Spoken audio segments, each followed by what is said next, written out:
Lista 5, exercício 5.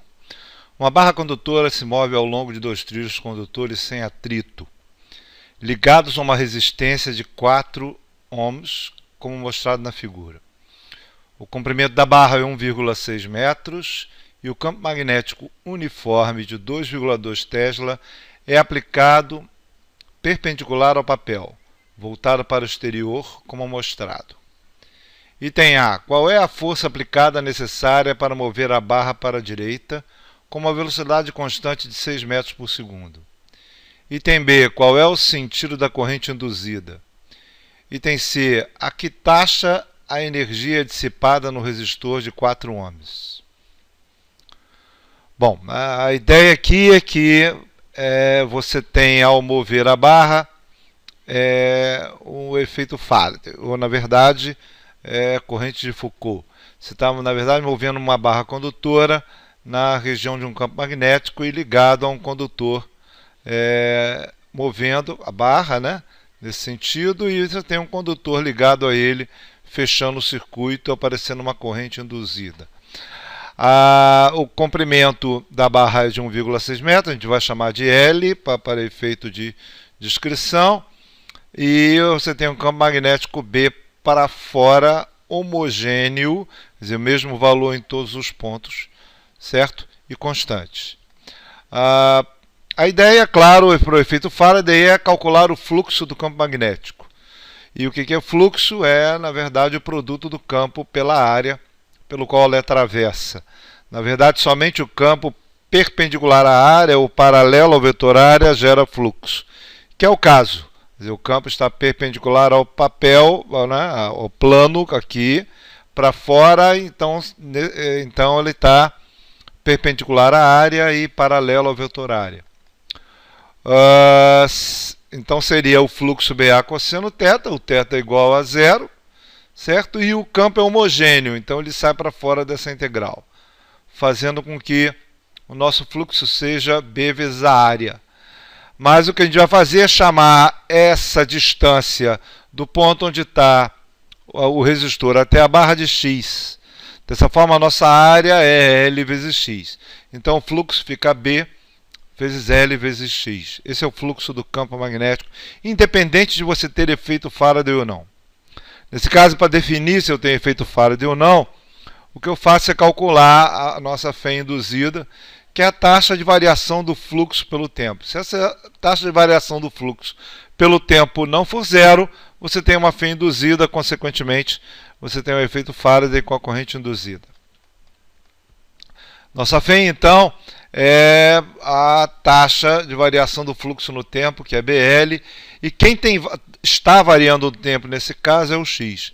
Dessa forma, o L é constante, o B é constante, e você tem a φ igual a BL dx dt. Eu tirei o sinal porque o sinal, na verdade, está ligado ao sentido da φ ou sentido da corrente induzida. Então, estou calculando agora aqui o módulo da φ induzida. E o módulo da φ induzida fica BLV dx dt, que é a velocidade no movimento dele. Bom, a velocidade do movimento vai ser positiva.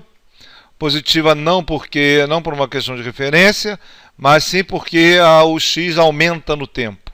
Quem é positivo aqui, na verdade, não é a velocidade. Quem é positivo aqui é o dx dt, que tem o seu valor identicamente igual à velocidade. Dessa forma, a nossa φ, se o dφ dt é positivo, a nossa φ é negativa, indicando que o nosso fluxo aumenta no tempo. E é o que é razoável, né? Se a barra está se movendo para a direita, a área está aumentando, consequentemente o meu fluxo aumenta no tempo.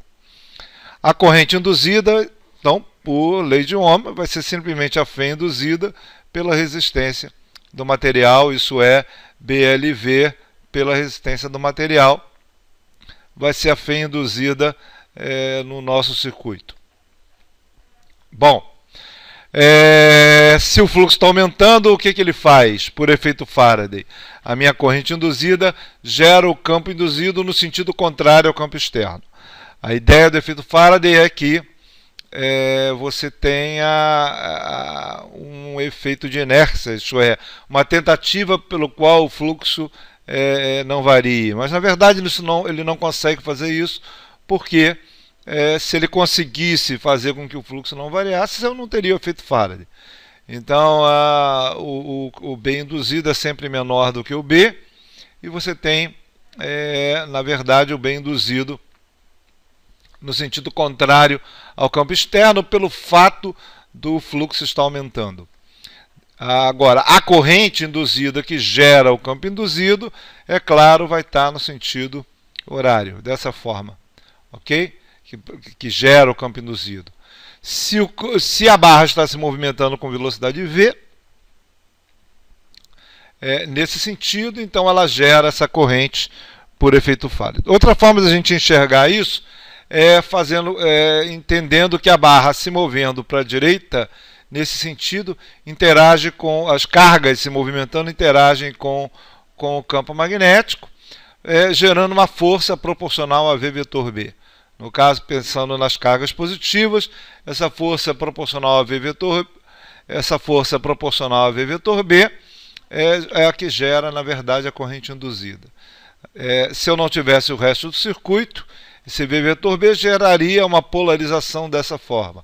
Isso é positivo embaixo, negativo em cima, e essa polarização que faz é alimentar a corrente no resto do circuito, fazendo com que a corrente gere no sentido anti-horário. Bom, no sentido horário.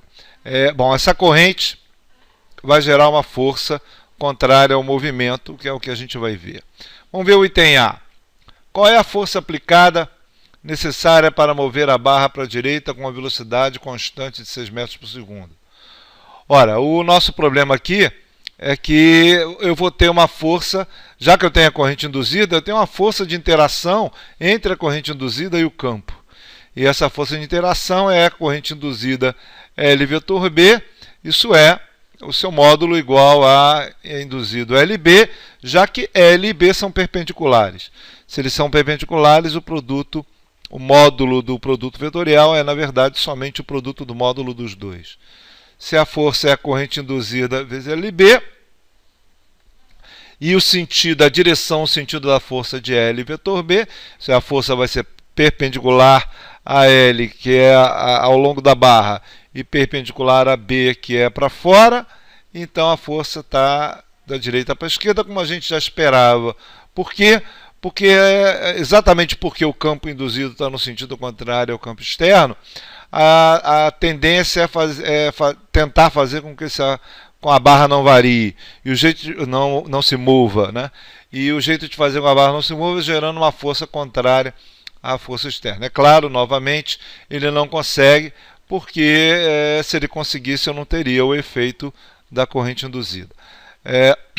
Bom, substituindo a corrente induzida QBLV sobre R nessa expressão, eu vou ter B ao quadrado, L ao quadrado, V sobre R, que é o valor da força, a força magnética de interação entre a corrente induzida e o campo. Fazendo essa conta, o campo é 2,2 Tesla, como está no texto, a barra tem 1,6 metros e a velocidade, eles desenvolvem uma velocidade de 6 metros por segundo.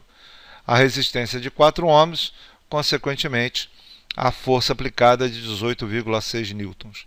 Essa é a força magnética, aplicada a 18,6 newtons, que de interação com esta corrente, a corrente induzida, né, o BLV sobre R, e o campo magnético. Só que para manter a velocidade constante de 6 metros por segundo, eu tenho que aplicar uma força, que é esse cara aqui, eu tenho que aplicar uma força que é igual à força magnética, de tal forma que a força total seja zero e, consequentemente, o movimento seja de velocidade constante.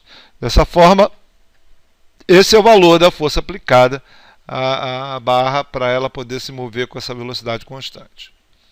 Bem, e o sentido da corrente induzida? Bom, isso a gente já viu, né? O sentido da corrente induzida é aquele que produz o campo induzido no sentido contrário ao campo externo. Porque produz o campo induzido no sentido contrário ao campo externo, a corrente, então, tem sentido horário, respondendo, então, o item B. O item C, aqui taxa de energia dissipada no resistor de 4 ohms. Bem, aí essa conta é simplesmente P, que é a potência dissipada por efeito Joule no resistor, é a resistência vezes a corrente induzida ao quadrado. Certo? Isso aqui é a potência dissipada por efeito Joule no resistor. Dessa forma, a gente tem a nossa corrente induzida BLV sobre R, a gente já tinha calculado aqui em cima, e aplicando a expressão da potência, a gente tem a nossa expressão. Bem, a gente calcula a corrente induzida, essa corrente induzida vai ser 5,28 amperes. Certo? O campo 2,2, o L 1,6, velocidade 6 e resistência 4 ohms.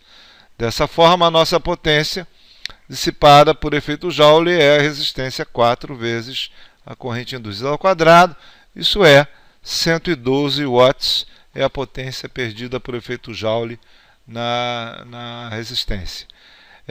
A gente pode também calcular qual é a potência entregue à barra, a potência mecânica entregue à barra. A potência mecânica pela força aplicada é simplesmente a potência, a força, vezes a velocidade. Dessa forma, o 18,6 newtons vezes 6 metros por segundo vai me dar a quantidade de energia mecânica, a quantidade de trabalho por unidade de tempo entregue à barra, e esse é 110 joules por segundo ou 112 joules por segundo ou 112 watts.